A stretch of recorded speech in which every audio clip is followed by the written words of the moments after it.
आप सबको नमस्कार दोस्तों। आई होप कि आप सब बहुत अच्छे होंगे। दोस्तों, बांग्लादेश ने पाकिस्तान के साथ बहुत बड़ा खेल खेल गया, बहुत ही ज़्यादा मजाक कर दिया। वो पाकिस्तान कभी सोचा भी नहीं था। दरअसल हुआ क्या, पाकिस्तान के अभी डिप्लोमेट्स आई थी यहाँ पर मस्त सज धज के बांग्लादेश में मीटिंग करने की, ये सोच के कि चलो यार हम एक बेहतर रिलेशन बिल्डअप करेंगे और इकोनॉमी वगैरह की बात करेंगे करके मस्त सज धज के आई थी। लेकिन इनको क्या पता था कि मोहम्मद यूनुस इस प्रकार से जवाब देंगे। मोहम्मद यूनुस ने वहाँ पहुँचते साथ मीटिंग किया और उन्होंने कहा कि भाई हमारे 4.5 बिलियन दे दो। तब पाकिस्तान भी चौंक गया, 4.5 बिलियन कहाँ से यार, हम तो कभी तुमसे लिए ही नहीं।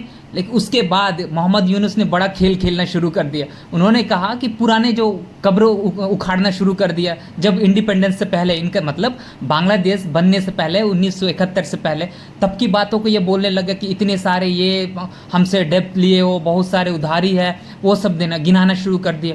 तो वो बोलते कि ये कैसे तरीका है भाई। हाँ बिल्कुल यही तरीका है। तो पाकिस्तान भी चौंक गया। लेकिन दरअसल हुआ क्या कि किस लिए ये इतना $4.5 बिलियन मांग रहे हैं। देखो, इनके पास अब इतनी प्रॉब्लम्स है भाई कि इनके 4.5 बिलियन भी इतना बड़ा लगता है ना। एक समझ लो आप लोग, एक छोटे बच्चे के हाथ में एक साइकिल दे दो को कितना खुशी के साथ उछलने लग जाते हैं। तो सेम लाइक इन लोग का भी 4.5 बिलियन मतलब बहुत ही बड़ी बात है भाई। तो ये चीज़ है। तो इसलिए इन लोग एक दूसरे को मतलब खींचतानी कर रहे हैं कि दरअसल क्यों मांग रहा है ये मोहम्मद यूनुस। ये हुआ कि 1971 में उनका आज़ाद हुआ, लेकिन उससे पहले 1970 में जब बांग्लादेश और पाकिस्तान एक ही साथ थे तो पूरे कंट्रोल पाकिस्तान का था बांग्लादेश पर भी। तब यहाँ पर एक बहुत बड़ा डिज़ास्टर आया था, वो था साइक्लोन आया था ये चिटगांव के पास बांग्लादेश में। और आया था तो बहुत से जान हान की नुकसान हुई थी और बहुत से लोग मर गए थे और बहुत से लोग बेघर हो गए। तो ऐसे जहाँ पर भी डिज़ास्टर होते हैं पूरी दुनिया में, तो उसके लिए पूरे दुनिया के कंट्रीज़ जो है वो अपना फंड देते हैं उनको, चाहे IMF हो चाहे वर्ल्ड बैंक हो। बहुत से पैसा दिए थे, अमेरिका हो, यूरोपियन नेशंस हो। हमारे भारत ने भी दिया था लगभग 1 मिलियन तक, उस समय की बात है। उसके बाद भारत ने बहुत से मदद किया, और भी चाहिए तो कुछ हमें देने के लिए तैयार करके भारत ने कहा था। तो ये चीज़ थी, और उस समय पाकिस्तान कंट्रोल करती थी इसको। और जितने भी वो पैसा आया था लगभग 200 मिलियन डॉलर के अराउंड जमा हुई थी, वो पैसे के पूरे ये पाकिस्तान के सेना ने ले लिया और अपने रिजर्व बैंक में ट्रांसफ़र कर लिया, और बांग्लादेश को कुछ मिला नहीं। लेकिन क्या हुआ कि जब 1971 में जब लिबरेशन वॉर हुआ था तो बांग्लादेश अलग हो गया, तो सारा के सारा पैसा पाकिस्तान के रिजर्व बैंक में चले गया, तो बांग्लादेश को कुछ नहीं मिला। तो उसको भी हिसाब करके रखे थे। और दूसरी बात यह है कि इनका जो गवर्नमेंट ऑफिसर्स होते उस समय की बात है, ये सब लिबरेशन की पहले की बात है दोस्तों। तो वहाँ बांग्लादेश में प्रोविडेंट फंड होता है, जो हर कोई गवर्नमेंट जॉब करता है तो उनको मंथली पे करना होता है गवर्नमेंट को। उसके बाद उनको कई साल बाद रिटर्न भी मिलता है गवर्नमेंट से। तो वो बांग्लादेश के लोग जब वहाँ पर सेवा कर रहे थे तो तब उस समय जमा करते थे पैसा। तो वो पैसा भी जब अलग हो गया तो वो गवर्नमेंट ले गया पाकिस्तान की, तो इनको कुछ नहीं मिला।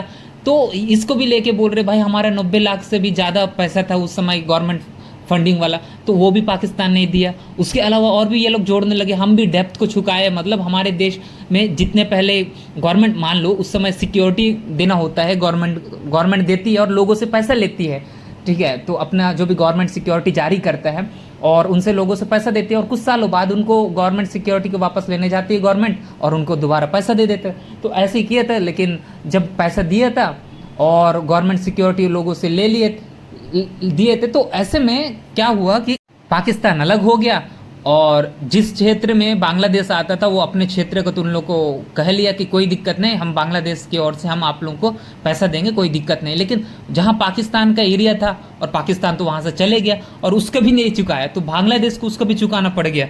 तो ये एक है, बांग्लादेश उस चीज़ की डिमांड कर रहा है और पाकिस्तान मानने को तैयार ही नहीं है। तीसरी जो पॉइंट है वो है एसेट डिवीज़न मतलब फॉरेन एक्सचेंजेस। जो भी पाकिस्तान उस समय था ईस्ट में, तो उसमें भी सर्कुलेट होता था, बांग्लादेश के लोगों का भी पैसा था।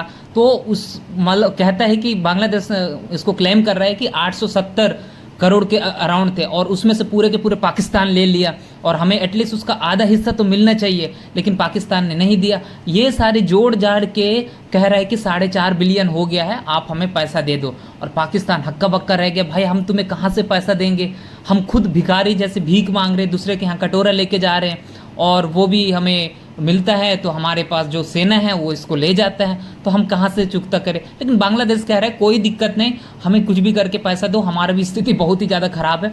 मतलब ये दोनों भाई लोगों का अब इस समय स्थिति बहुत खराब है और आपस में बहुत लड़ाई झगड़े की भी बातें अभी आने वाली है। तो ये एक सिचुएशन हो गया, तो ये है। तो आपको क्या पता, क्या लगता है दोस्तों कि ये पाकिस्तान पे करेगा? बिल्कुल भी नहीं करेगा, क्योंकि पाकिस्तान पैसा लेता है, देता नहीं। क्योंकि हमारे इंडिया से भी पैसा लिए थे भाई, तब लेने को तो दिक्कत नहीं है, ले लेता है, ठीक है। जब आज़ाद हुआ था तो 75 करोड़ लिया था, तो भारत ने भाई एकदम जिम्मेदारी के साथ दिया था। लेकिन तुम भी भाई बांग्लादेश से इस प्रकार से लिए तो उनको भी दिया करो, ऐसे क्यों करते हो यार, दे दिया करो यार। तो ये है पाकिस्तान की, और उनकी हरकतों को तो पता है। और ये हमेशा देखते कि IMF कब हमें पैसा देगा, लोन कब देगा, तो ये सब देखते रहे। दोनों भाई लोग देख रहे हो, कोई दिक्कत नहीं, हम अभी IMF आएगा, वर्ल्ड बैंक आएगा, उनसे हम ले लेंगे, भीख मांग लेंगे, तो उसके बाद अपन देखते हैं करके बोले। तो यही सब है, आपस में भी चल रहे हैं। तो आप इस मुद्दे पर क्या समझते हैं दोस्तों? आप मुझे अपने राय बता सकते हैं। मिलते हैं नेक्स्ट वीडियो में। Thank you.